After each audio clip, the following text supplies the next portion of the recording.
So what I decided to do is go to one town and see how freedom was practiced and created, the ideology of it, vis-a-vis the federal government. Because in the United States, freedom is defined in opposition to the power of the federal government. And this is often tied in with questions of race. So freedom, I argue, in this town I went to go investigate, is a form of racialized anti-statism. So it's imbued with race. We're fighting the federal government and defining our sense of freedom, the major ideology of the United States, around this question of how far away from federal power can we get. So the town I looked at, it was actually a county, is in Alabama, in the deep, deep South. And this picture here with me in front of it is a mural, a folk mural in this county. This town is probably not even 1,000 people, maybe 800 people. And on this mural, we see the American flag, the Alabama flag, and an African-American person, and the figure of George Wallace. And George Wallace, as we'll meet in a minute, was the leader of the segregationist movement in the United States, that pushing against the civil rights movement, ran for president, and was responsible for basically, he's sort of the godfather of the right wing in America as it is today.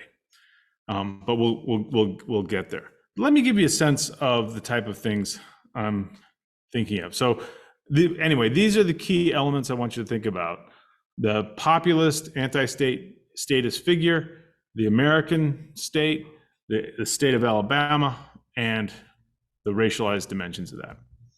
So let's begin today, and we'll work way, way, way backwards.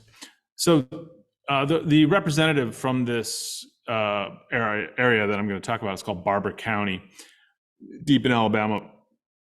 And the congressman from this county is named Mo Brooks, and he was in the news quite famously recently because he was the one who gave the speech that riled up everybody to storm the Capitol building on January 6th. And he was the one who basically said everybody needed to get together and kick ass and take the Capitol building. And in his defense of what he had done, he said, "I encourage every citizen to watch my entire rally speech and decide for themselves what kind of America they want, one based on freedom and liberty, or one based on godless dictatorial power." And so we see this kind of, freedom is the freedom to attack the federal government, and a sort of almost complete melding at this point of the beginnings of fascism in America, or the revival of fascism in America, and the idea of freedom. And I actually think that if fascism ever comes to the States, it will ironically march under the banner of freedom. So this is the story I tell in this new book that's coming out in November. So you're actually almost my first audience since the book was announced. So I'm really honored to be here, and I want to thank you all for having me. It's exciting, and I hope you have some questions at the end. And as it says, freedom's dominion, or its area of control, is the contested terrain, and it's a saga of white resistance to federal power, a story of white resistance to federal power. So this is this guy, George Wallace, who's from this county. And he gave a very, very, very famous speech in 1963, in which he said, segregation now, segregation tomorrow, segregation forever. And he was fighting the civil rights movement. He was fighting Martin Luther King. He was fighting, who was actually, office was right down the street from the governor's mansion in Montgomery, Alabama. And this is the famous clarion call to maintain racial segregation in the United States. And that's what he's famous for. But if you look at the speech, which is essentially about white supremacy, what we see is actually, he mentioned segregation a total of 4 times. Once in that famous sentence, segregation now, segregation forever. I mean, 3 times, segregation now, segregation tomorrow, segregation forever. And 1 other time. But he mentions freedom 23 times. So in his mind, and the mind of this area, segregation and the power over local control and local race relations and local economic power was a source, a type of freedom. And that's what I want to get into today. And he said things like, I call this kind of white freedom. Let us rise to the call of freedom-loving blood that is in us, he declared, and send our answer to the tyranny that clanks its chains upon the South. The tyranny that clanks its chains upon the South is the federal government. We intend quite simply to practice the free heritage as bequeathed to us as sons of free fathers, this legacy, this inheritance of freedom as against the federal government. And so on the surface, this seems like a contradiction. He's basically declaring freedom, but trying to control other people. But I want to make the argument that this is not a contradiction. That what he's talking about is a freedom to oppress. And that the freedom to oppress others is central to the American ideology.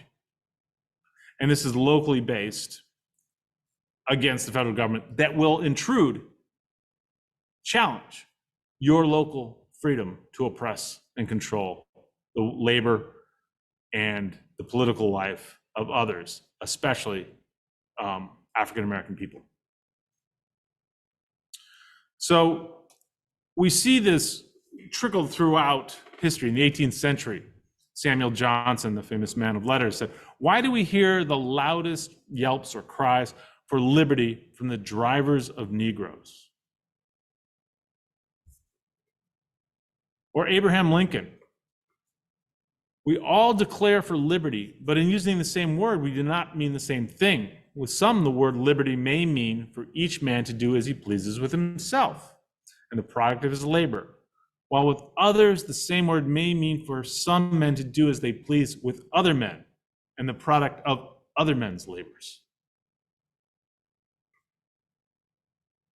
Or most recently, the memoirist, Vietnamese memoirist Ocean Vuong, Vietnamese American, "Freedom, I am told, is nothing but the distance between the hunter and its prey."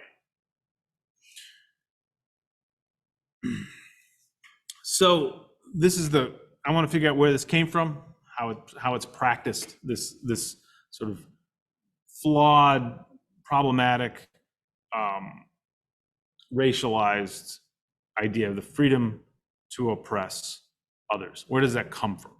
So we're going to zero in on this. This is a map of the old Confederacy, the southern half of the United States that seceded, that left the Union in 1861, creating the Civil War.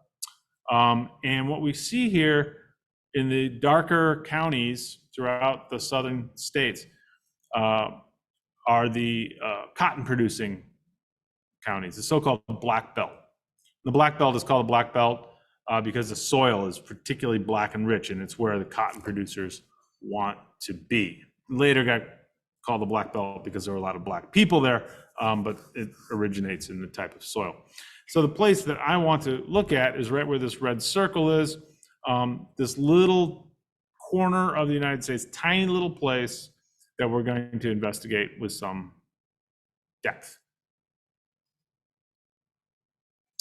It's a place of incredible economic disparities. You may be familiar with the idea of the resource curse, that places with oil or diamonds or precious metals or black belt cotton makes for a difficult trajectory for political and economic development, right? And that's what we see here. a caste system between black workers and incredible white affluence amongst the planter class. And this picture of the sharecroppers cabin below here was taken in 1935, so it's not really all that old. And while the cabin's gone, the famous Shorter Mansion, one of the major political and economic figures of the county, this white, is still there and serves as a tourist center in this town. So cotton, the orientation of all political, ideological, and economic activity orients itself towards the growth of cotton, right? Including the ideology of freedom. And where do I get this from? I'm using the ideas of Orlando Patterson, who is a Harvard sociologist of Jamaican descent. And he says, in a 2-volume history of world freedom, pardon me, he says, what is freedom? Where did it come from? What is this thing? And he basically says that freedom, the idea of freedom, emerges actually from ancient slave societies, that you can't have freedom without slavery, and that you only understand one through the other. Otherwise, people tended to look at embeddedness, connectedness, family relations, things like this. So freedom became this central thing by being not just freedom from slavery, but also the freedom to enslave. And this is a very important move. Not just, I'm free because I'm not a slave, but I'm free because I can enslave. And that's what we're going to see in Barbour County. So he breaks it up. He says freedom is a chord, a cultural chord, like a guitar chord, with 3 parts. The first, I think we're all familiar with, personal freedom. This is the one, civil liberties that we all know, enjoy, and hope to protect. He says the second is civic freedom, that is your ability to participate in the political community and to represent yourself in the political community. But the third, he says, he uses this terrible word, sovereignal or sovereignal freedom. That is the sovereignty, power to control others, power over other people, the freedom to oppress others. And this is sort of the dark note in the 3 chords that he lays out. So that's the one I'm focusing on today. While I'm aware of these other aspects of freedom, it's this one version, this freedom to oppress, that I'm really focusing in on. And so when, for instance, Barbour County left the United States during the Civil War, this was the poster that they printed. And he says, the abolitionists, those who want to get rid of slavery, have triumphed. Shall we submit? Will Alabamans permit abolitionists to rule them? Shall we yield like slaves or resist as free men? So this is a sort of unconsciously ironic situation in which slaveholders are declaring their freedom around the ability to enslave in the United States. Shall we yield like slaves? Shall we yield like those that we already rule? Or shall we resist like free men? So this goes all the way back to the federal period in the United States. In the original formulation of the United States, James Madison, one of the fathers of American constitutional order, created what they called the compound republic. That is, that there's local, state, and federal dimensions of power. So Washington, D.C., the state is at Montgomery, Alabama, which is where George Wallace was giving that segregation speech. And then local, here you follow the major city and Barbour County. And so the political system in the United States is designed in this compound structure, and it's supposed to work well, and although we call it federalism, it actually means a distribution of power to the local and state levels. It ends up being a very fraught system full of friction in which locals and state levels declare their opposition to federal authority, especially around questions of race and labor control. And so this freedom to oppress really boils up on the local and state level, often called states' rights, and it fights against the federal jurisdiction of this issue. So in the book, I'm not going to go into this a lot because we don't have a lot of time here today. And I break this into 4 sections. The first is Indian removal. This is an area that is owned and possessed by the Creek Indian people. And when whites come in, they see their freedom as defined by their ability to take over and own Indian lands. This is the state of Alabama that we're at. The circle is where the area we're looking at. And the purple area, that big wedge, is a section of land that is reserved for the Creek people. That will be their reservation. They will own this as of 1832. Well, the white hordes moving west will have none of that, and they overrun federal authority there that is there to defend the Creek people, and they're literally fighting with federal government to take over the Creek land. And so the very first thing that happens to the main town in my county that I'm studying is the federal government goes in 1832 and burns it to the ground because they're in violation of the treaty with the Creek people. And of course, this enrages the white people who are moving into this land. And they want it to make cotton and to get rich. And so you immediately, from the birth of this place, freedom becomes the ability to control native land in opposition to federal government, federal power. So that's how freedom emerges in this one place. And there's a big battle about this. But this map on the left here is the original Creek territory of Alabama. It was 9 counties large. And 3 years later, it didn't exist. It was completely destroyed just by waves of white people coming in, fighting the federal government and the Creek people in order to possess that land.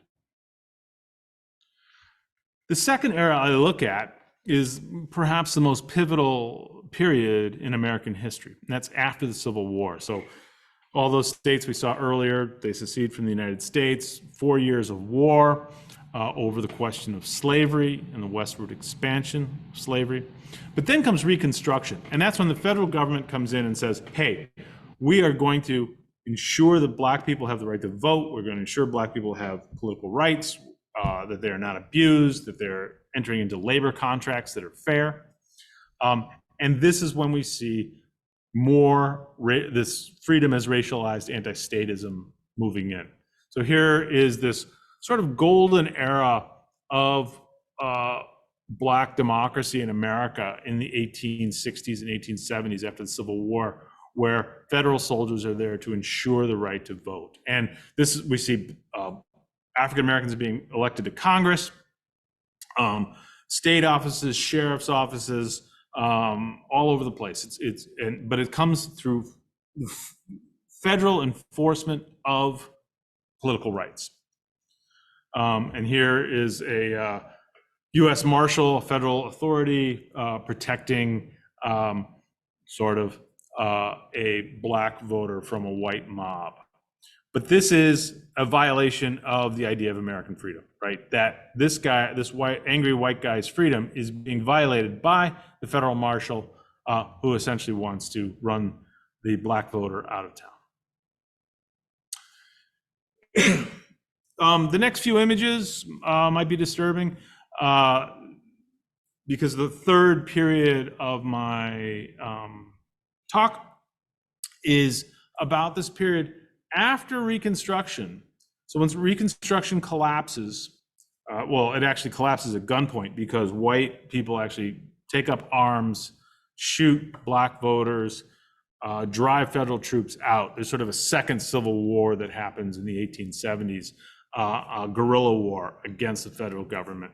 Federal government gives up, goes back north, and then the South is sort of left on its own. And federal power is in retreat for several generations. And what happens in that is some of the worst dimensions of the American labor and political and economic regimes. Most notably becomes the rise of convict labor, or what one historian called slavery by another name. So with the federal government gone, they basically came in and said, well, we'll just throw a lot of black people in jail, and then they will be our prisoners, and then we can send them into the mines to work, out into the cotton fields to pick cotton. And in some ways, this is worse than slavery, as the old adage was, if one dies, you can just get another, as opposed to slavery, where you actually had a capital investment in other people. Right, so you don't have that anymore. So you can just burn people out, wear people out, and so throughout the steel industry, the mining industry, road building, railroad building, and cotton, we see these convict labor that last from the 1870s all the way until the 1930s. It becomes a very powerful labor regime. And here in the bottom right-hand corner, you see the punishment for misbehaving, which is being tied around your pickaxe if you're a miner, if you did not bring in the proper amount of ore. So it was a horrific, horrible labor regime during this period where the federal government is not present. The other, and one of the interesting things about this as an historian is that they kept meticulous records of these convict laborers. So you can actually trace very specific people, what their crimes were, how long they were in for, through these books. So I was able in my book to actually look at very specific people, what their crimes were, how long they were in for, what their productivity was, all sorts of what their behavior was like, things like that. Of course, the crimes were almost non-existent. They just trumped up whatever crimes they needed because the local sheriffs could sell these convicts to these enterprises to do the labor. So there was this economic motivation to trump up false charges against these citizens in order to push them into the mines. The other thing that we see an epidemic of during this time period is lynching. Lynching becomes the way of patrolling the borders of the racial regime, mob violence against Black people who would be tarred and feathered, burned, hung, beat to death, and almost always for some vague sense of having looked at a white woman. But this was a way of controlling this. And there's no federal oversight on this at all. So you have this, I actually have a chapter in which I say lynching is an act of freedom in my definition of my definition of this sort of sinister idea of what freedom is. And so, here you actually see this cartoon, the famous Statue of Liberty, I'm sure you're familiar with, O liberty, what crimes are committed in thy name? And here we see lynching being performed in the name of freedom. And the cartoon in the upper right was for the Dyer Bill, which was an attempt to have a federal legislation against lynching that failed. And it failed because the South organized to say, no, our freedom is based on not having the federal government come in and interfere with our local prerogatives to patrol race relations as we wish. And over here in the lower right is the headquarters of the National Association for the Advancement of Colored People, the NAACP, the major civil rights organization. And whenever a person was lynched, they put this flag out over the streets of New York. But then things begin to change under Roosevelt. This is Franklin Roosevelt, the president during the Great Depression and the New Deal, as I'm sure you are somewhat aware. And he's in the back seat of this car with a man from Barbour County, the county that I'm studying. And the first flashpoint in federal local relationships around this question of freedom is the FEPC, or the Fair Employment Practices Commission. And the Fair Employment Practices Commission during World War II basically says war production will be integrated, that Black people will have access to war production. This creates enormous pushback. There are race riots all throughout the South and the North. There's one in Detroit, there's one in Los Angeles, as well as Alabama, where I'm studying. And that brings us up, and I apologize for rushing, but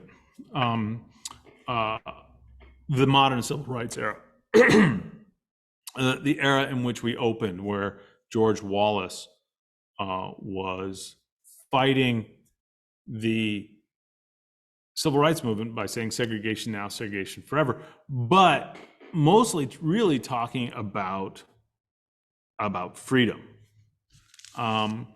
And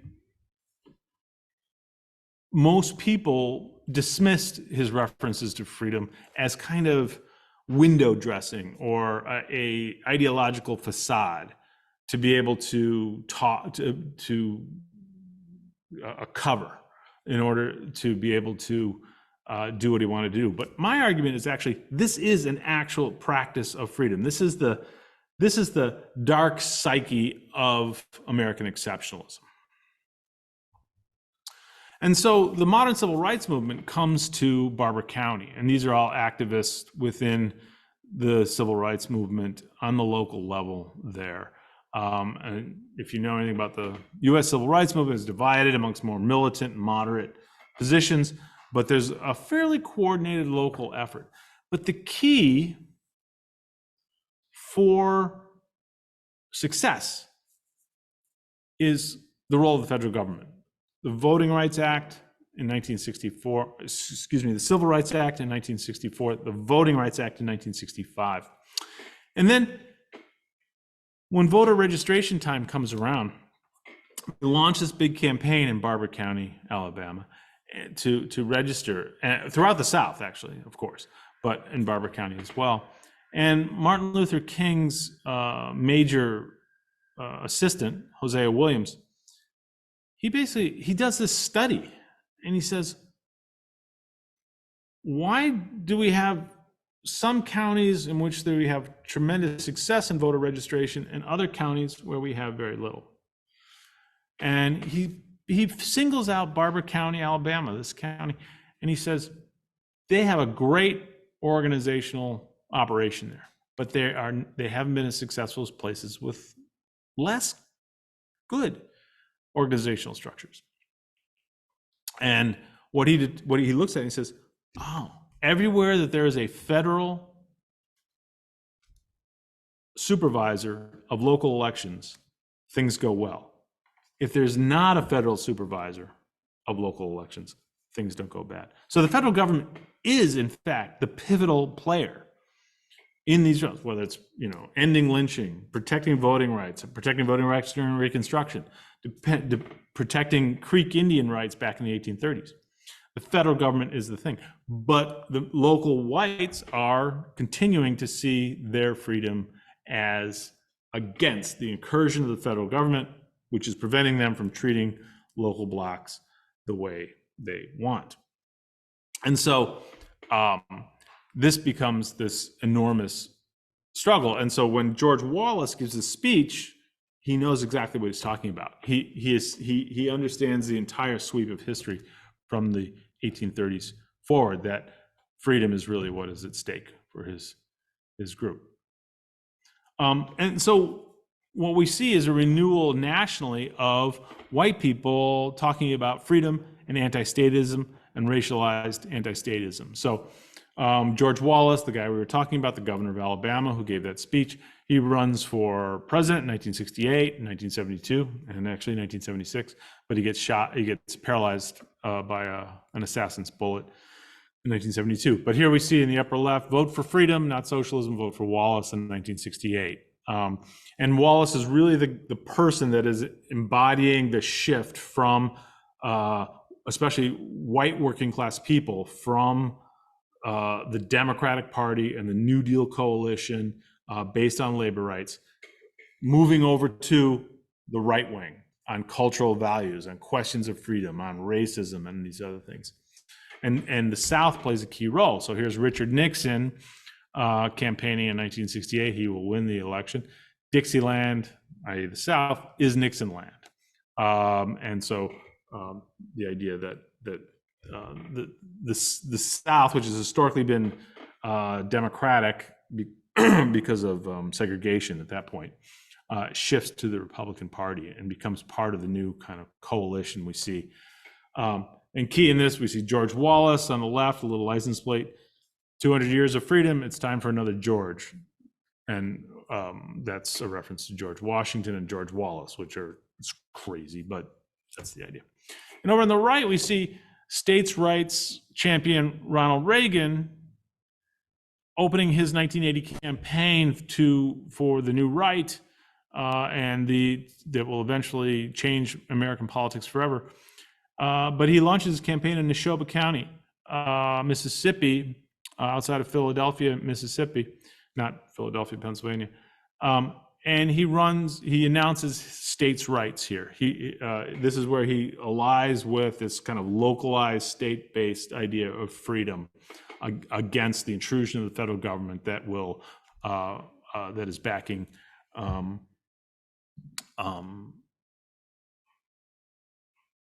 the rights of minorities. And so what we see here is a battle for freedom. African Americans are pushing for their version of freedom, of course, which includes the first two versions of Orlando Patterson's three-part chord: the freedom, personal freedom, and political freedom. Right? But they're up against the third version of freedom that these guys are pushing for, which is the freedom to dominate others, to maintain local white power against the federal government. So you see freedom becoming a key pushback theme for obvious reasons amongst the African American freedom struggle in the 1960s and 1970s. And so, let's stay here for a second.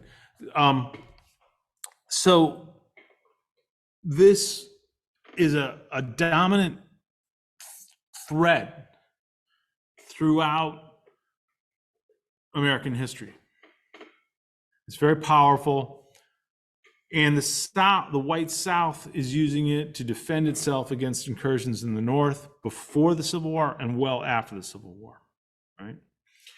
And this plays into labor relations as well, because the South remains a non-union haven for capital to move into, where segregated labor markets are, because they continue to fight federal power, which is where labor relations are strongest.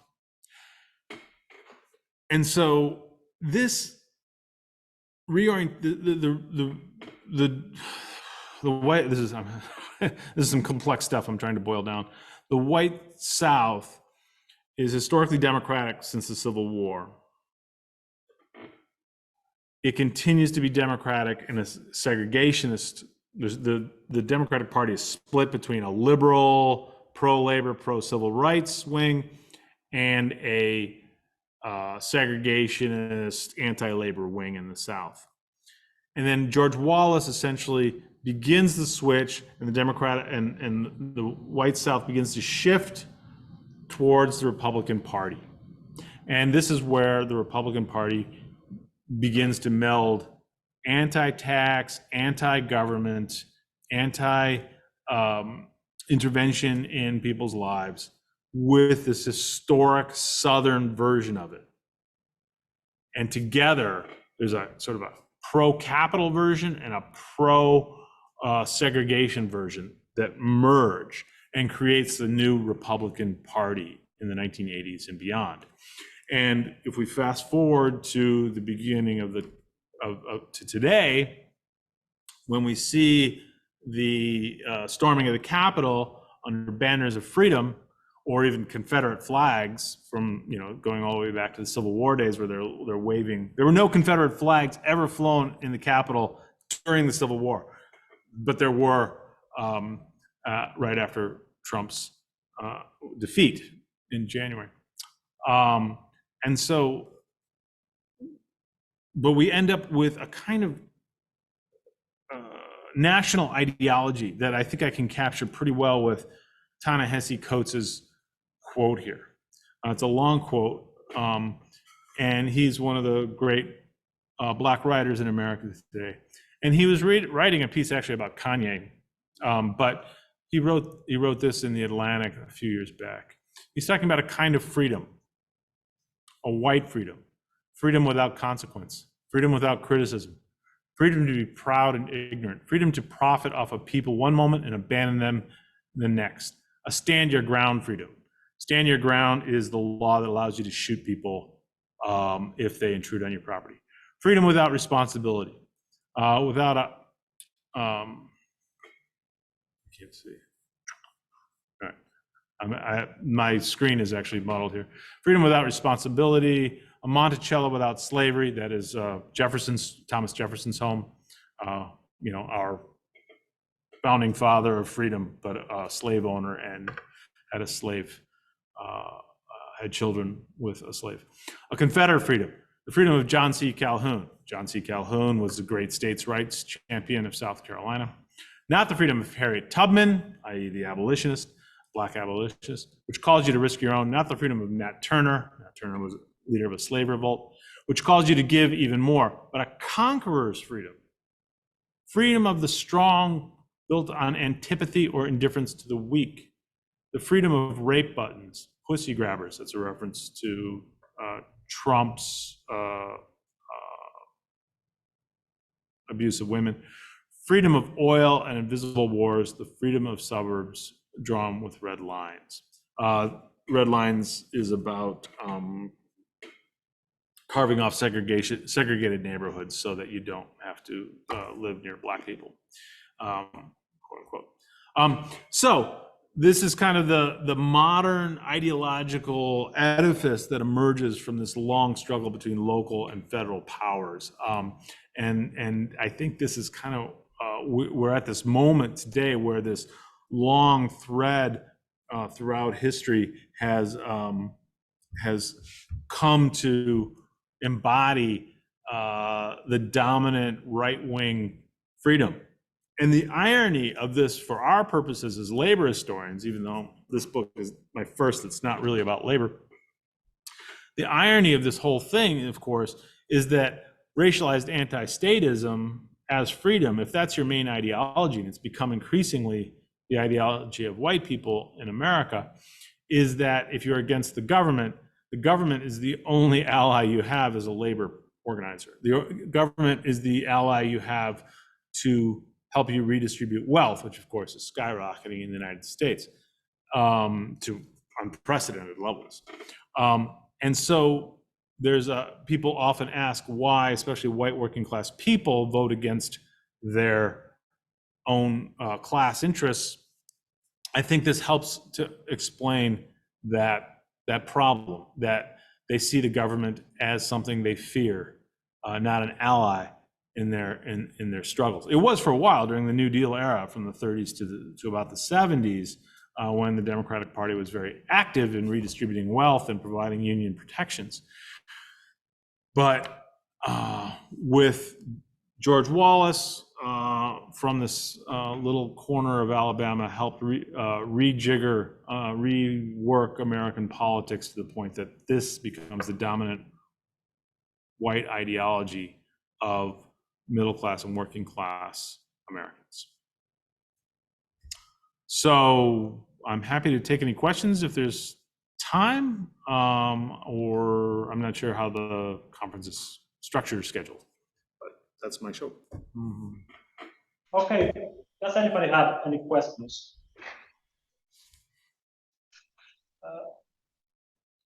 I could have one question here. Okay. I was thinking about that George Wallace when he was in a presidential candidate in 1968. I have read a little bit about him then. Did he get like really?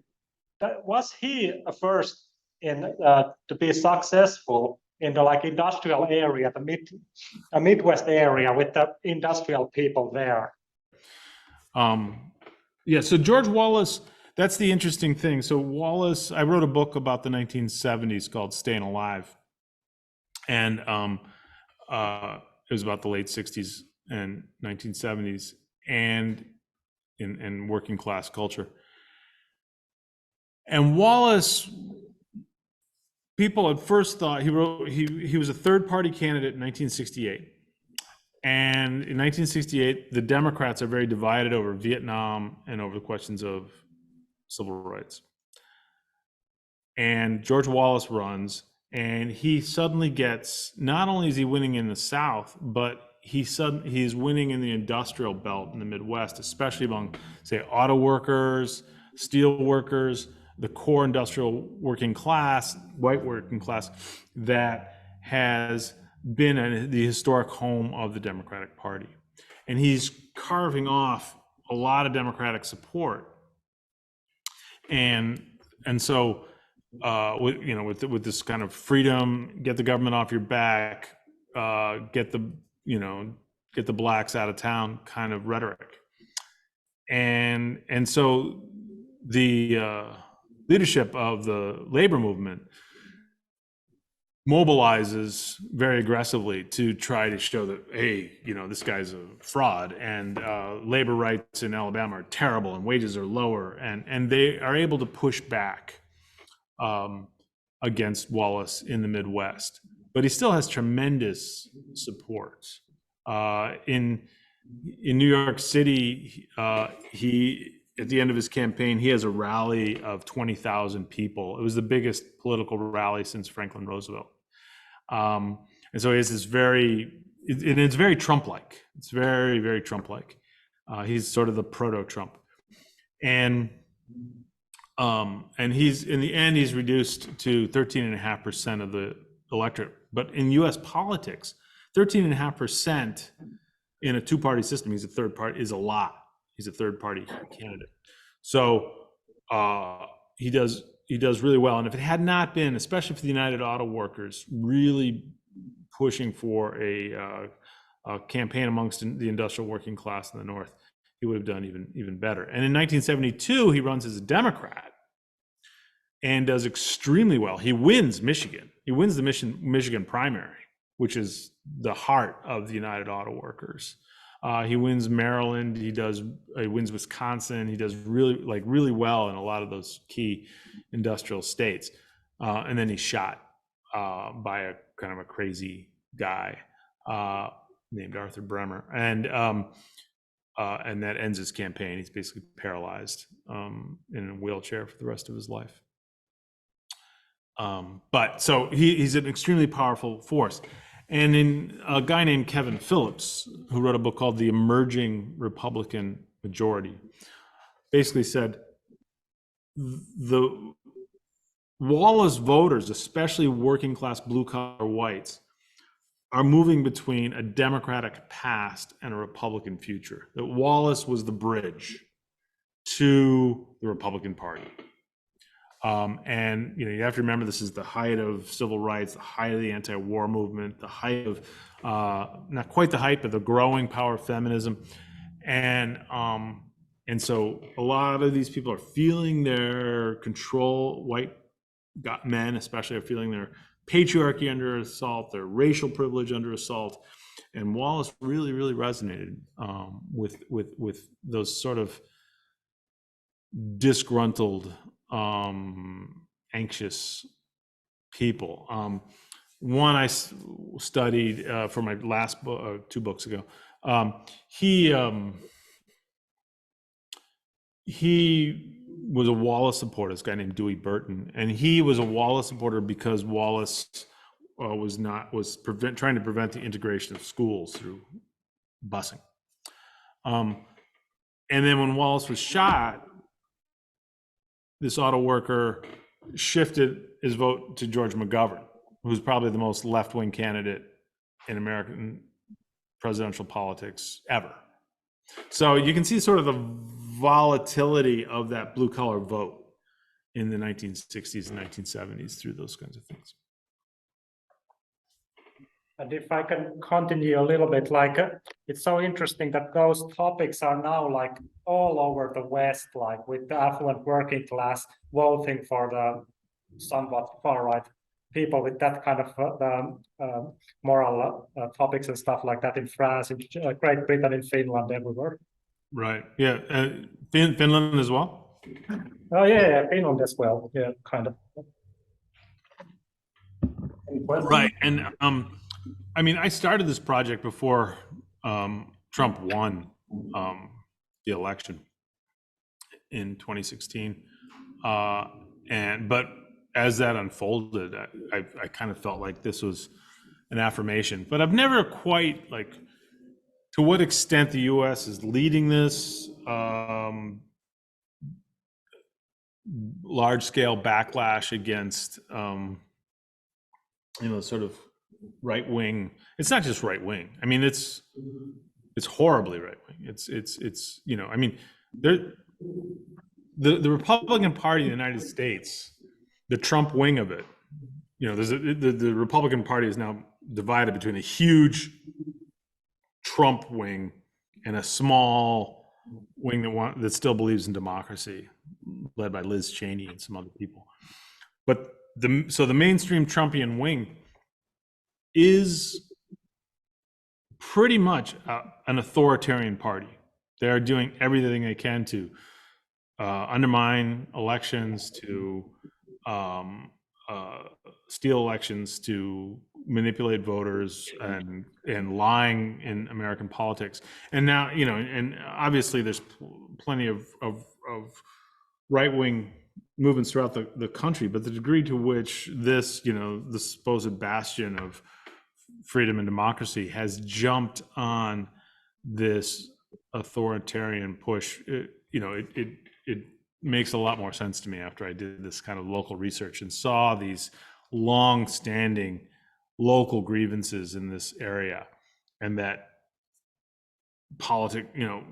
once they boiled up onto the national stage, I could totally see how it really moved people on the local level to, we're no longer fighting the federal government. The federal government will be our ally in this fight, right? And that's what Trump promised. And I lack a adequate comparative analysis, though,